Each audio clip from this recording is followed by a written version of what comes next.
दोस्तों, महाभारत एक ऐसा महाकाव्य है जो कि हिंदू धर्म का आधार है। महाभारत महाकाव्य श्री गणेश के हाथों से लिखा गया था। इसे वेद व्यास ने बोला था। महाभारत में कौरवों और पांडवों के बीच राज्य प्राप्ति के लिए युद्ध हुआ था। इस युद्ध में कौरवों की तरफ से गुरु श्री द्रोणाचार्य ने भाग लिया था। द्रोणाचार्य के पुत्र अश्वत्थामा ने भी कौरवों की तरफ से युद्ध लड़ा था। अश्वत्थामा एक महान योद्धा था। आज हम आपको महाभारत के अमर योद्धा अश्वत्थामा के बारे में बताएंगे। अश्वत्थामा द्रोणाचार्य का पुत्र था। उसका जन्म महाभारत काल में यानी द्वापर युग में हुआ था। द्रोणाचार्य को संतान प्राप्ति नहीं हो रही थी, तो वे भटकते भटकते हिमाचल की वादियों में पहुंच गए। वहां पर उन्होंने तपेश्वर महादेव नामक स्वयं शिवलिंग की पूजा अर्चना कर एक पुत्र की प्राप्ति की। कहा जाता है कि अश्वत्थामा भगवान शिव का ही अंश था। अश्वत्थामा के सर पर एक मणि थी जो कि उसे किसी भी राक्षस, असुर, मानव, जानवर, देव के सामने निडर बनाए रखती थी। अश्वत्थामा के सर की मणि उसके जन्म से ही थी। इनकी माता का नाम कृपि था। कृपि और द्रोणाचार्य काफी संघर्षपूर्ण जीवन व्यतीत किया था। अश्वत्थामा को दूध भी पीने को नहीं मिलता था। जब उनकी गरीबी चरम पर पहुंच गई तब द्रोणाचार्य ने हस्तिनापुर जाने का निर्णय लिया। वहां उन्होंने कौरवों और पांडवों को शिक्षा दी। पांडवों और कौरवों के साथ साथ ही उन्होंने अश्वत्थामा को भी शस्त्र और शस्त्र विद्या का ज्ञान दिया।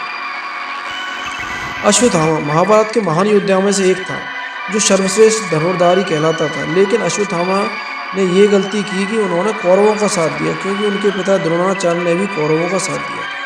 द्रोणाचार्य ने यह सोचकर कौरवों का साथ दिया था कि राज्य से निष्ठा रखते हुए वे राज्य के खिलाफ लड़ नहीं सकते थे। युद्ध के समय उन्हें किसी भी कौरव या अन्य योद्धा की जरूरत नहीं थी। द्रोणाचार्य और अश्वत्थामा ही एक समय पांडवों की सेना पर भारी पड़ रहे थे।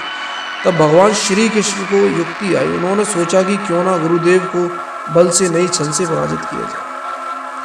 भगवान कृष्ण ने युधिष्ठिर से कहा कि आप गुरु द्रोणा को कहिए कि अश्वत्थामा युद्ध में मारा गया, जिससे गुरुदेव शोक में डूबकर अपने हथियार त्याग देंगे। युधिष्ठिर ने कहा कि धर्म की रक्षा के लिए मैं गुरुदेव के खिलाफ छल करने के लिए तैयार हूँ। कृष्ण भीम एक हाथी की ओर इशारा करते हुए कहा कि उस हाथी का नाम तो बताइए। मजले भैया। भीम कृष्ण जी की युक्ति समझ गए और उस हाथी को मारकर गुरु द्रोणा के सामने चले गए और कहने लगे कि गुरुवर, मैंने अश्वत्थामा को मार डाला। पर द्रोणाचार्य को भरोसा नहीं हुआ।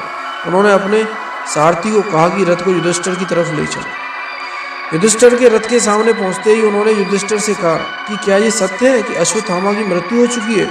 जब युधिष्ठिर ने कहा कि हाँ, अश्वत्थामा मारा गया, परंतु हाथी। लेकिन जिस वक्त युधिष्ठिर ने कहा परंतु हाथी, उस समय कृष्ण ने शंखनाद कर दिया था, जिससे गुरु द्रोणा को लगा कि अश्वत्थामा उनका पुत्र मारा गया।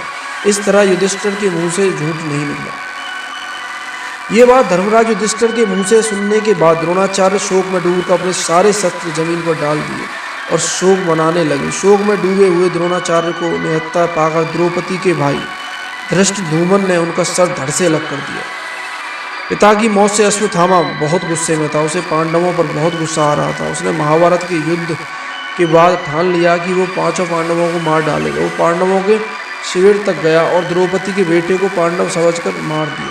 तो द्रौपदी को ये बात पता चली तो उसने अर्जुन सहित सभी पांडवों को अश्वत्थामा को लाने को कहा। अर्जुन ने कसम खाई कि वह अश्वत्थामा को द्रौपदी के सामने ले जाकर उसे दंड देगा।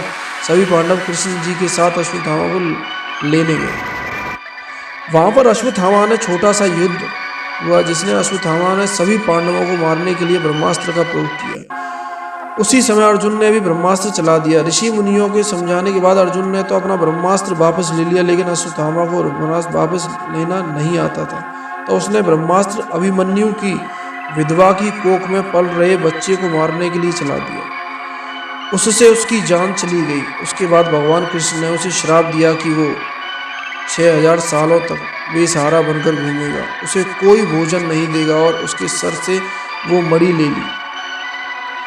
सूत्रों से पता चलता है कि अश्वत्थामा की आज भी मध्य प्रदेश के कई जंगलों में होने की और देखे जाने की खबर की पुष्टि की गई है। वह उत्तराखंड में भी देखा जा चुका है। अश्वत्थामा के होने का पता कुछ ऐसे चलता है कि जंगलों में अश्वत्थामा अपने सर से निकलते हुए खून को दर्द के कारण चिल्लाते हैं।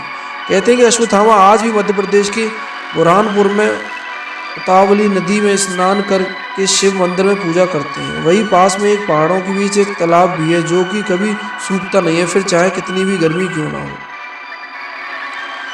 तो दोस्तों, ये थी अश्वत्थामा की कहानी। अगर आपको ये कहानी अच्छी लगी तो इस चैनल को सब्सक्राइब करें, लाइक करें और कमेंट करके बताएं। जय हिंद।